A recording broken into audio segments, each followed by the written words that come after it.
来看宜兰县哦，有一寡有100年历史的学校，教室拢使用超过30档的使用年限哦，甚至未少嘛超过50档。今年有包括宜兰市复兴国中的体育馆，佮有罗东国小科学馆等校舍的重建计划，伊嘛望讲会当向教育部申请经费来改善校园的安全。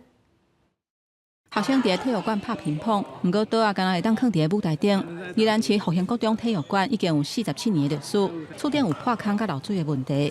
学校的校队有男子、女子篮球、脚球队、跆拳道、田径甲乒乓队等等，成绩袂歹。不过变若落雨，体育馆的空间大概就会烧钱要用。这都是水痕。 罗东国小科学馆壁顶拢是漏水的痕迹，涂骹嘛有袂少会积水。 这栋建筑已经有48年的历史，原底有天文设备，让学生来学天文。不过因为建筑旧啊，搁漏水，致使天文的设备无法度使用，整个贴在外口壁，学校嘛烦恼地动会有安全的问题。当初它也是一个砖式的一个建筑跟结构，那原则上我们当然希望在教育推展上面有一个安全的教育场域。是我们的团队非常的一个多元。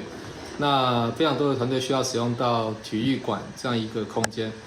根据县府的统计，除了复兴国中、甲罗东国小、成功国小自强馆、甲南澳高中行政大楼，建筑的年龄嘛拢要到50年。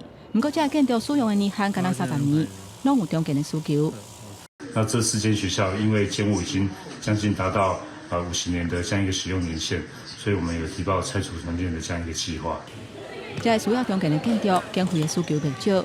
古时复兴国中体育馆爱重建，工程的经费就爱到3亿。县府讲，这4栋危老建筑，拢已经向教育局提报拆除中建的计划，希望会当顺利争取到工程的经费，赶紧改善问题，让学生有更较好、更较安全的教学空间。